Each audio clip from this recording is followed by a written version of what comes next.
Welcome to the Project Zion podcast. This podcast explores the unique spiritual and theological gifts Community of Christ offers for today's world.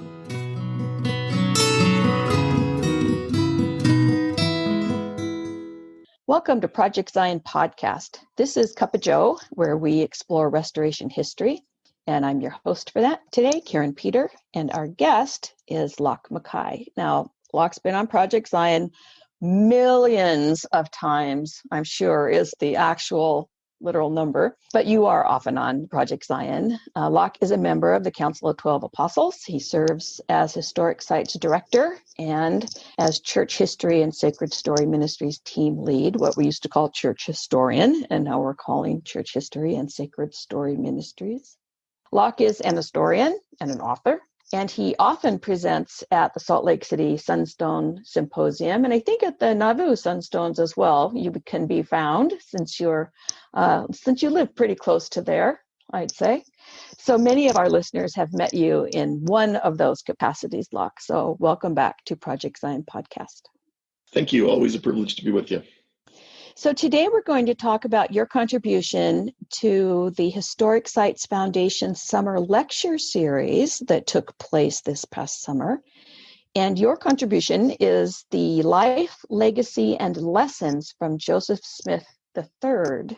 Now, many of our listeners are more familiar with a different Joseph Smith, the Joseph Smith Jr., but today we're going to talk about his eldest son, Joseph III. So introduce us, if you will, or for our longtime Community of Christ folks, reintroduce us to this important figure in Community of Christ. Joseph Smith III, of course, the oldest surviving son of Joseph and Emma Smith, as you suggested, is a critically important person in the development of Community of Christ. He was our prophet president for 54 years. Wow. Joined us, was just this incredibly diverse group of dissenters, often referred to as the scattered saints, Illinois, Wisconsin, Iowa, just kind of folks who, for whatever reason, had not gone west. And under his direction, those people were slowly tracked down and relationships developed, and those relationships often grew into membership in the reorganization. And it's just amazing to me that he was able to kind of stitch us back together into a cohesive group. Under his leadership, we grew from maybe 300 members to 72,000 by his death in 1914. Also played a really important role in returning us to kind of a Kirtland period theology. Alma Blair has talked about us, although we don't call ourselves Mormon, and not a bad two-word description, moderate Mormon, really returning to an 1830s Kirtland theology. That was critically important of Joseph III to do as well.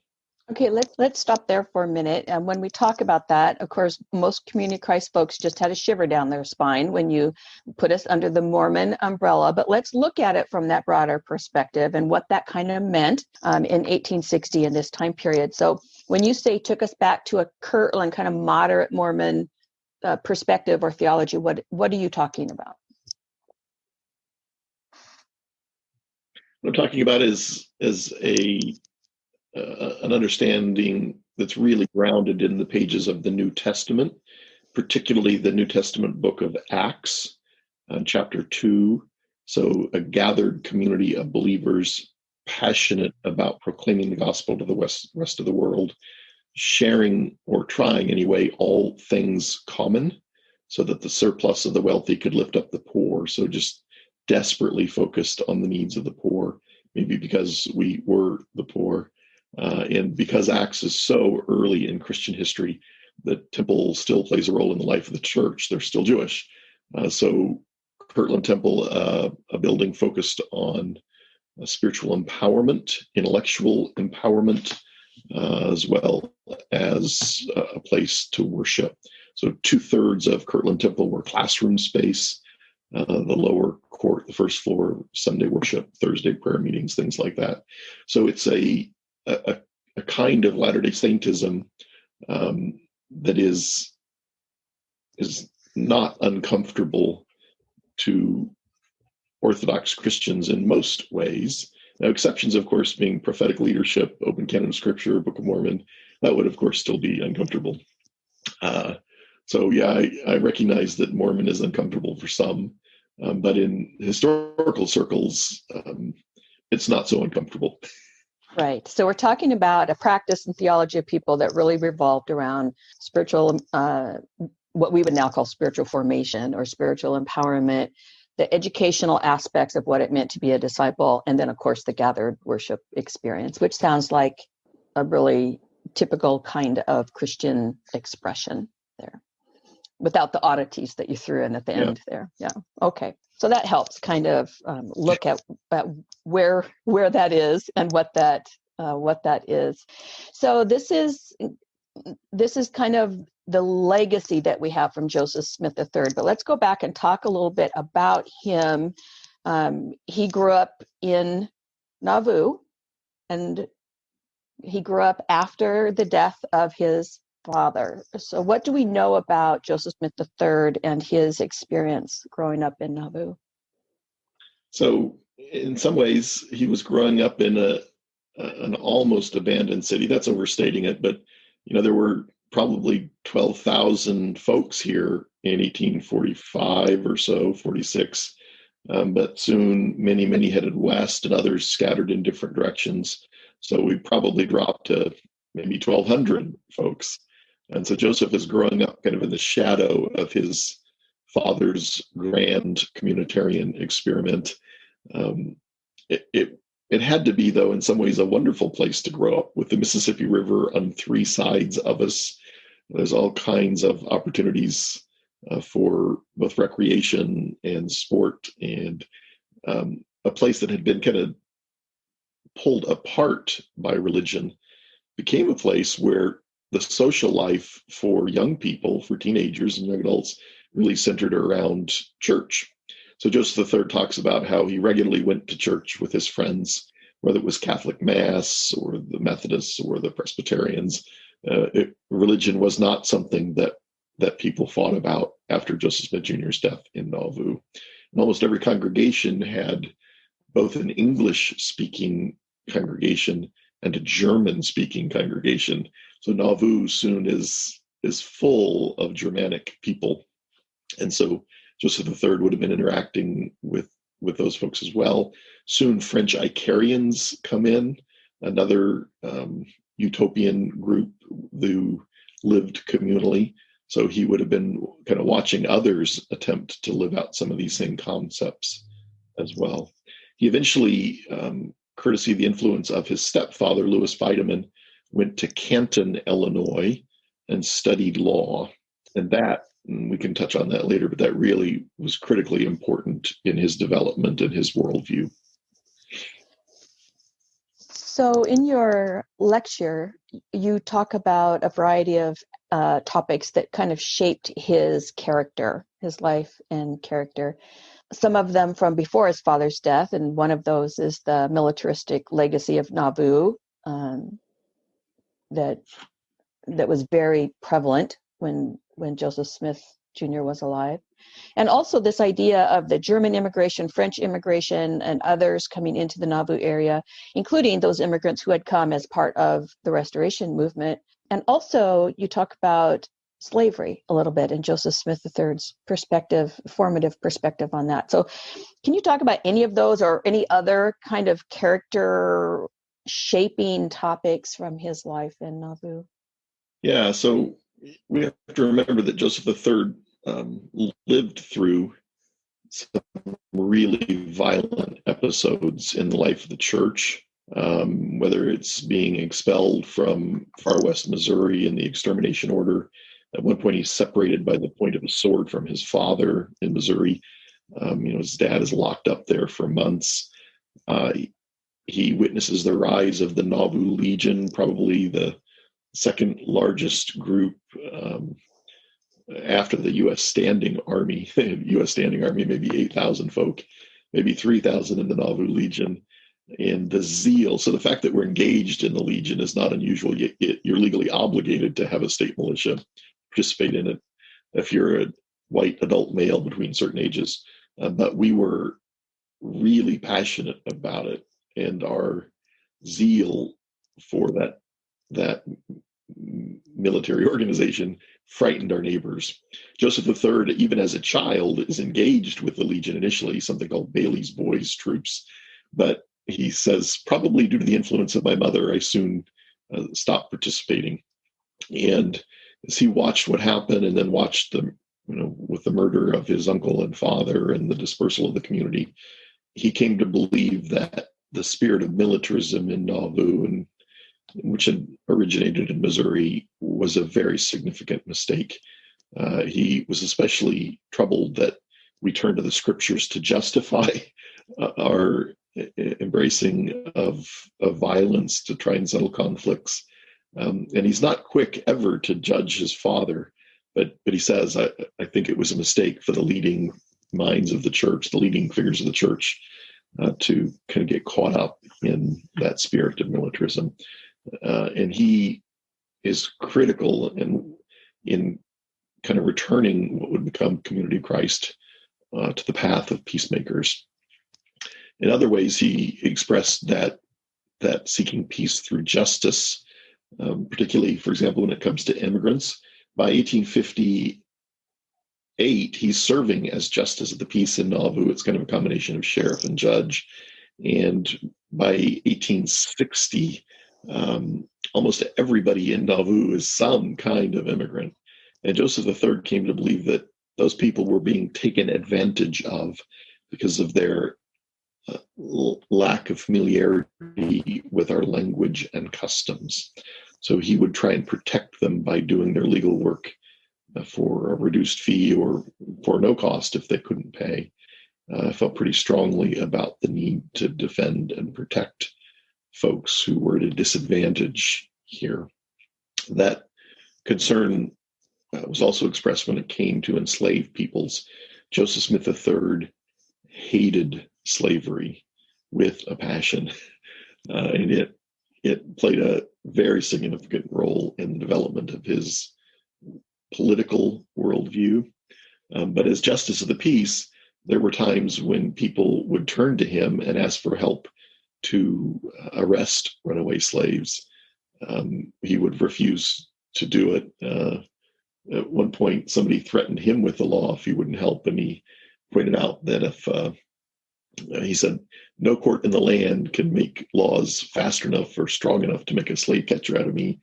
So just really passionate about folks on the margins, what some might think of as the fringe dwellers in society.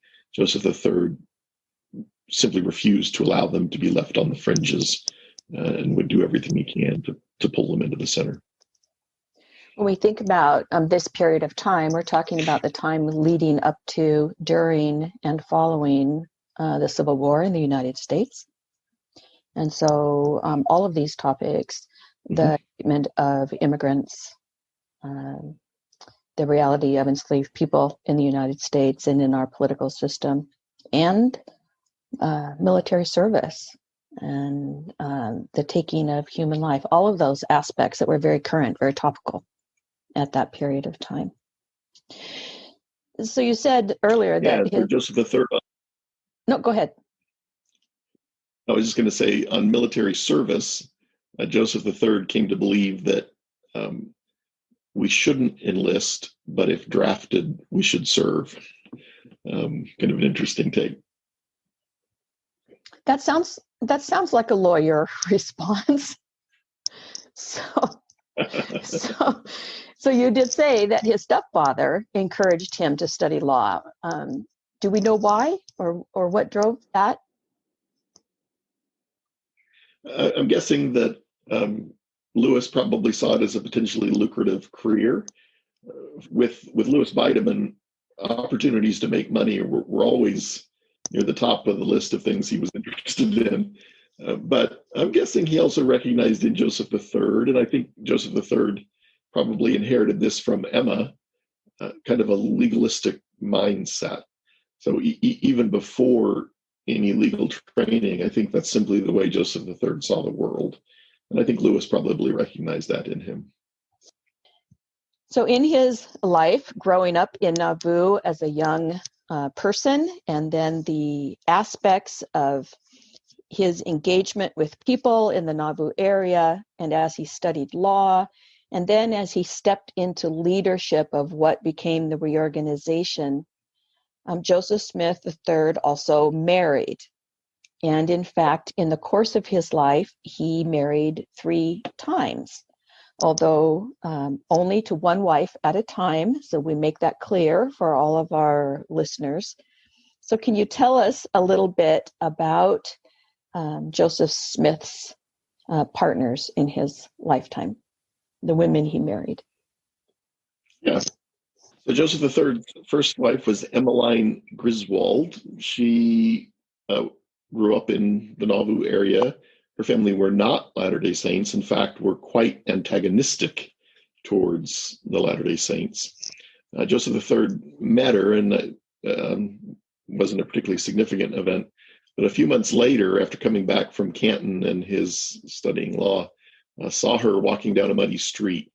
And Joseph III turned to his brother and said, "If you'll jump out, I'm going to offer Miss Griswold a ride home. And if I can, I'm going to make her my wife." And so the brother jumped out, and Joseph III was typically known as Emma. And they began courting and eventually are married.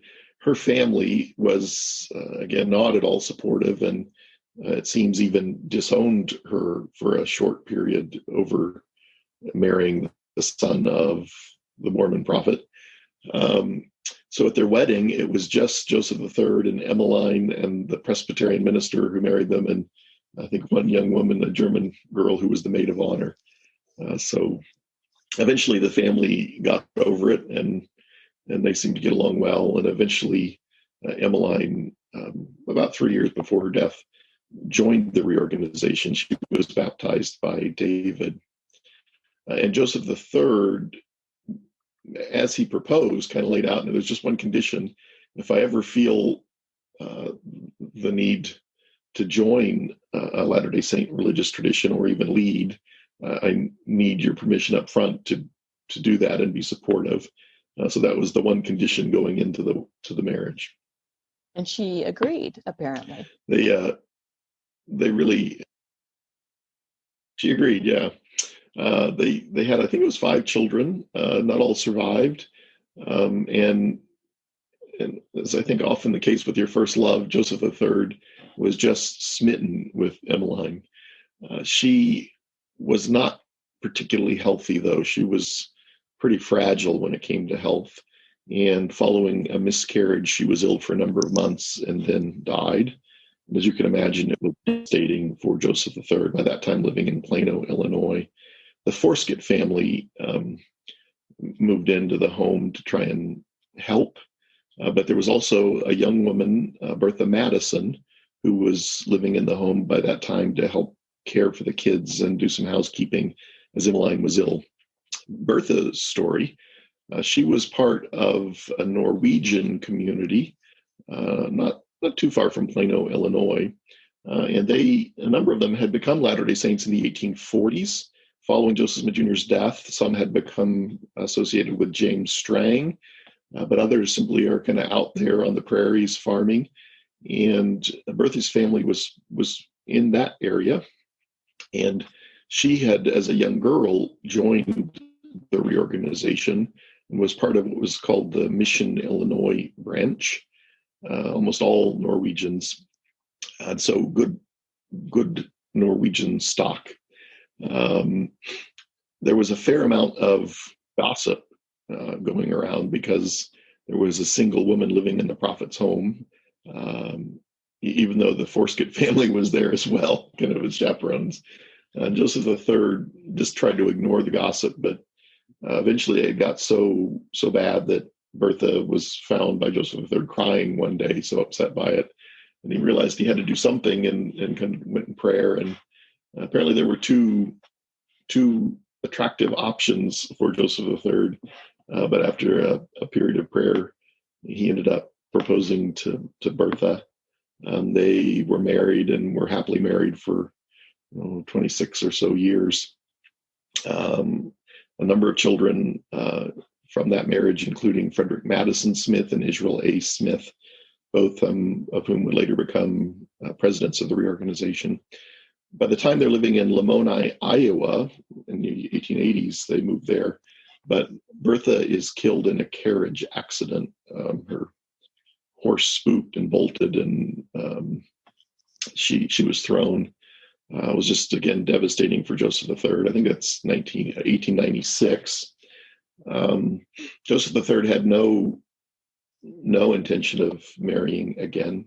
But a year later, he is in Canada and meets a young woman who had actually met at a Kirtland reunion earlier, but they became reacquainted and soon the closest companions. This one, for some people, was even more scandalous because more than 30 years separated them in age. But soon Joseph III marries Ada Clark and brings her home to Limoni, Iowa, introduces him to his family there. And they have 3 children, including W. Wallace Smith, who also would become a president of the reorganization. So Joseph III is widowed twice, married 3 times, having children in his 70s. The 3 of his sons succeeded him in the presidency of the church, the 3rd of whom became our prophet president 98 years after his father had assumed that role. Wow. I guess when you're having children in your 70s, you can have those long time spans. So yeah. I wanted to just kind of go back a minute when you talked about the gossip that was shaping around the household because Bertha was an unmarried woman living in the household. With the history from Joseph Smith Jr., you can understand the concerns that would tend to shape and form some of that gossip that was happening in the church community, and try to think that maybe people weren't just being vicious, they were actually concerned about what that looked like. Yeah, I think they were just being vicious. I agree that there would be some reasons for concern. So when he did marry her, then people complained that he hadn't waited long enough after the death of Emmeline. Okay, and they complained because he married a woman of foreign. Yeah. Yeah. Okay. So typical. Yeah. Typical small group behavior. Never mind. I won't try. I won't try to make it sound better than it actually obviously was. So when he married Emmeline, he had this provision that if he decided to participate in a Latter-day Saint tradition, that he would need her support. Some would say that he was reluctant to do that very thing, and in fact was reluctant to take up the leadership of what became the reorganization. So can you tell us a little bit of how that transpired, and how did he come to be the first prophet president of the reorganization? Yeah, I would be one of those people who would say he was reluctant to take up that role. So he was living his life happily in Nauvoo, had some financial struggles at times, lost some children, so there was clearly pain in his life as well. And it was not uncommon for members of the various Latter-day Saint traditions to visit, and it was not uncommon for them to invite or hope that Joseph III or other Smith family members might join them. Would bring significant credibility to their movements, I think was their belief. And at some point, Joseph III was having a conversation with Christopher and Putnam Yates. They were Nauvoo residents, and they were actually encouraging him to go to Utah. Saying things like, well, you could be rich and you could marry lots of cute wives, and what are you doing here? And Joseph III began to wonder if maybe it was just his mother's biases that had convinced him that that was such a terrible idea. He'd had a visit from George A. Smith and Erastus Snow, apostles in the LDS Church at the time, inviting him to come on out. And he just kind of wanted to, but had kind of a visionary experience, which led him to believe that that was not an option. He should not go west, but he still wasn't sure what he should do. And then he is visited by Samuel Gurley and E.C. Briggs. They were missionaries for what was becoming the reorganization or the new organization. And they expected that as they extended an invitation to Joseph III, he would immediately accept and immediately step in and lead them. Instead, he stopped just short of kicking them out of his house. He just didn't want anything to do with them. One of them was angry and one of them started crying. Oh, my. But Samuel Gurley decided to stay in the area. And I think he spent about a year and ended up working for Joseph Smith III and forming a really nice relationship. I think that was critically important in what would follow. And eventually, Joseph III reached out to William Marks, who had been the stake president in 1840s Nauvoo, a very good friend of the Smith family. And they were doing some corresponding, and Joseph III eventually felt led. He had, again, some pretty rough experiences in his life, but felt led to join with what was becoming the reorganization. It's kind of funny when he wrote William Marks and said, I think I'm ready. Marks responded by saying, we've had enough of man-made prophets and we don't want any more of that sort. If God has called you, we want to know it. If he has, the church is ready to sustain you. If not, we want nothing to do with you.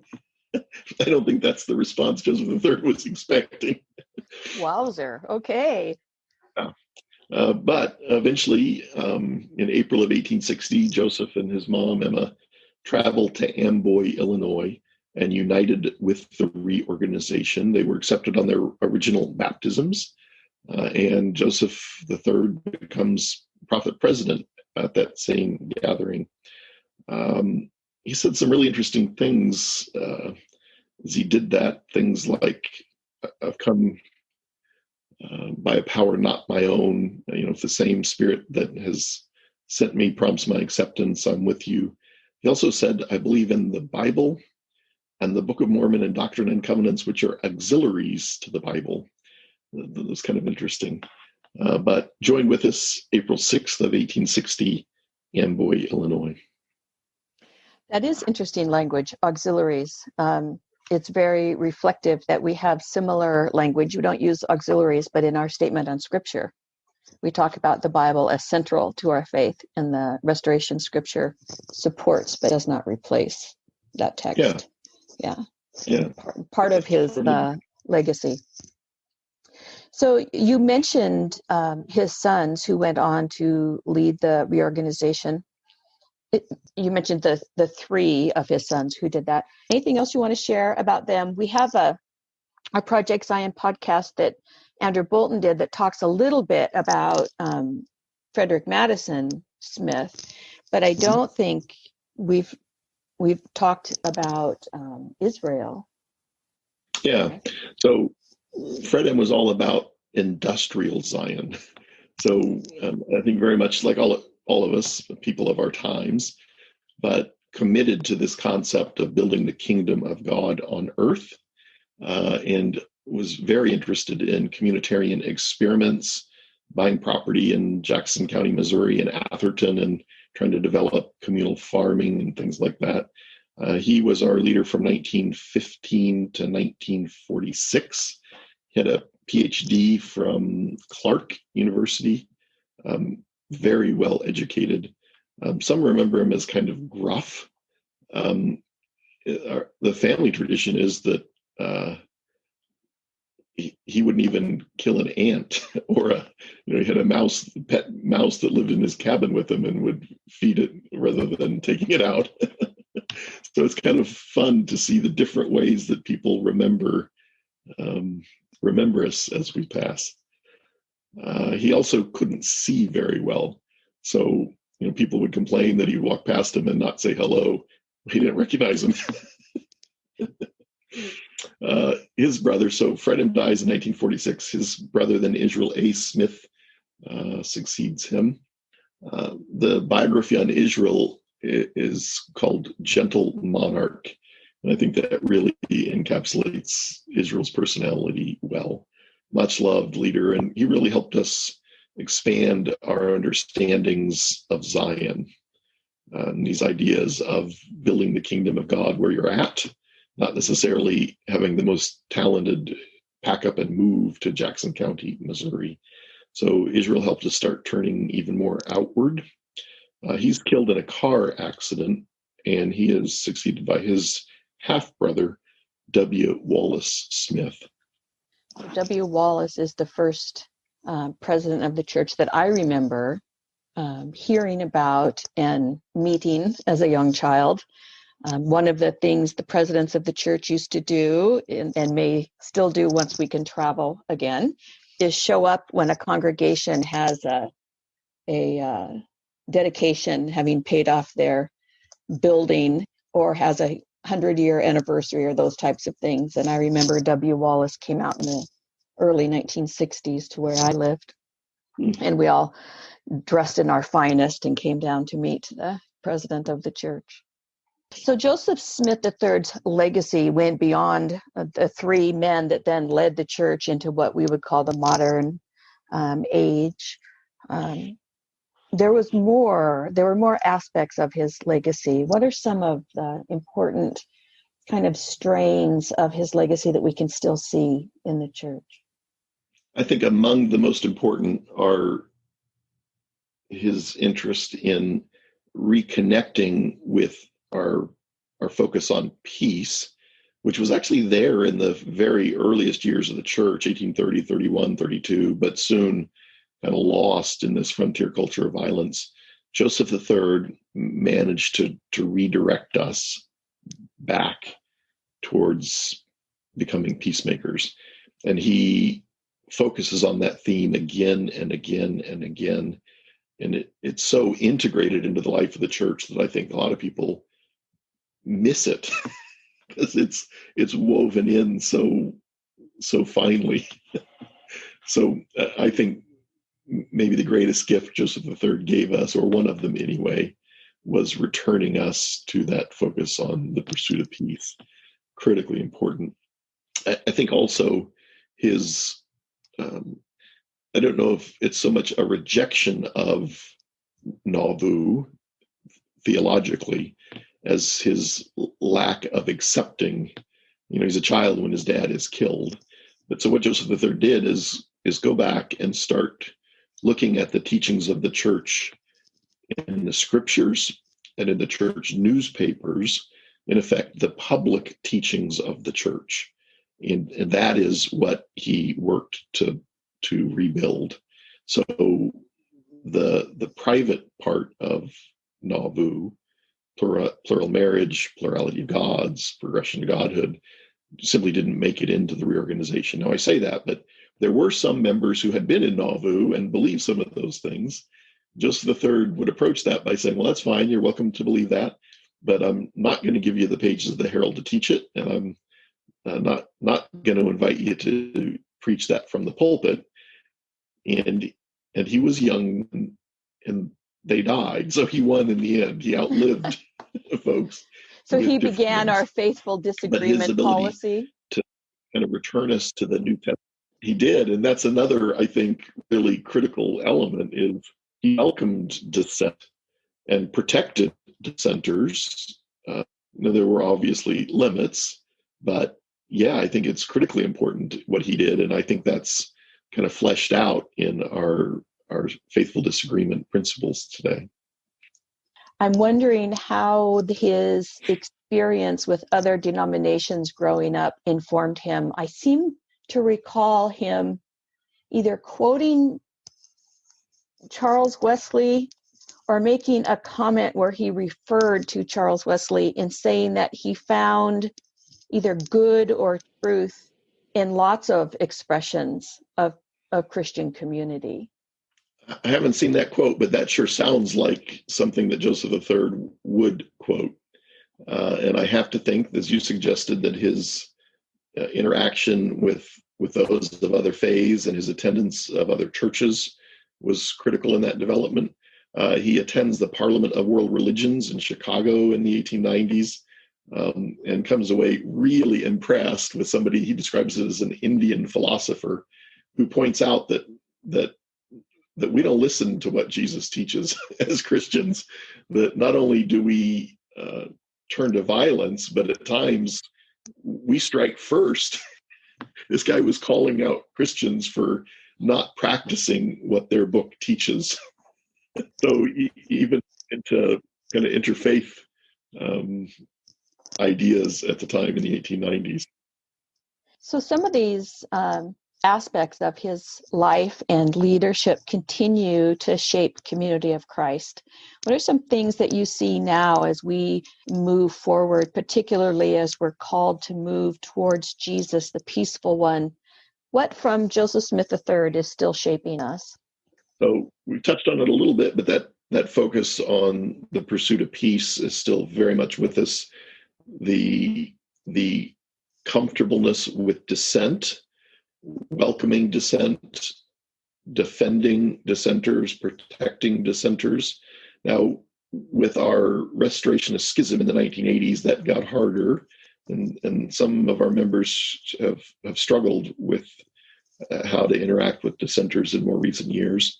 But that's why I think these principles of faithful disagreement are so very important.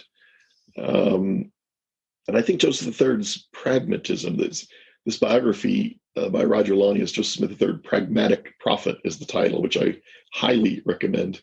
I think that his pragmatism is very much alive and well in the church today. So when you look back and kind of process your study of the life and legacy of Joseph Smith the Third, not just as historical figure, but as a contributing forefather of your own family, what about him has shaped your discipleship that you can kind of look today and say, yeah, that pretty much came from there? Or what about him do you aspire to have shaped your discipleship? So, like Joseph III, I'm extraordinarily pragmatic, and I like to think that was shaped by Joseph Smith III. I kind of think, though, I was just born that way. And so I just connect to that element more quickly. But I really appreciate the way he approached conflict in the church. And he made sure there was room for folks. When something goes wrong, I don't panic. I don't start screaming and yelling. I just learn from it and do what I can to make sure it doesn't happen again. I like to think that that's how Joseph Smith III would have approached some of these situations as well.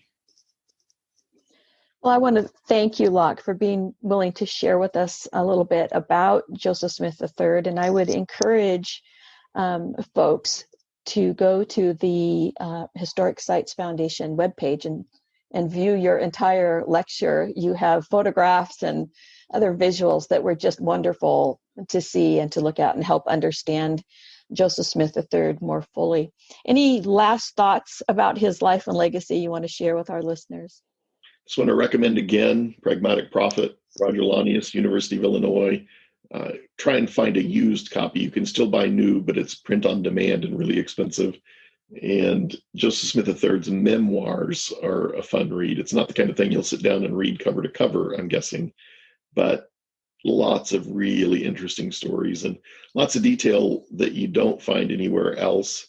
If you're coming from the background of the Church of Jesus Christ, lots of stories about people that you know, but stories that you've never heard before.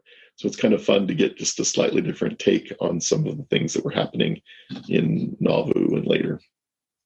And also you contributed to a text with some other authors on the peace strain in Community of Christ. And that's at heraldhouse.org. Can you give us the title of that text as well? In Pursuit of Peace. So listeners, you can find that at heraldhouse.org, or you can go to the Community of Christ website and click on affiliates, and it will take you directly there for resources. Again, I want to point our listeners to the Historic Sites Foundation website, where you can see not only Lach's lecture on Joseph Smith III, but the other lectures from the Historic Sites Foundation's summer series. And so some of them connect. I think when we talk to Barb Walden about Marietta Walker, we find F.M. Smith, Joseph Smith III's son, appearing in that lecture as well. So there's lots of crossover. And in the meantime, check back. This is Cuppa Joe, part of the Project Zion podcast. We've been chatting with Lach Mackay. Thanks so much for listening.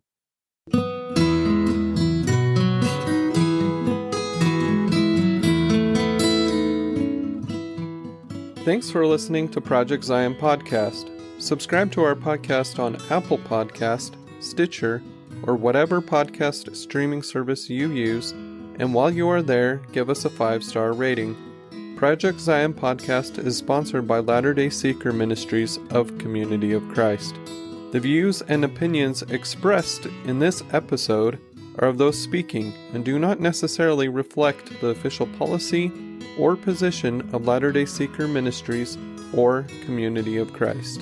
The music has been graciously provided by Dave Hines.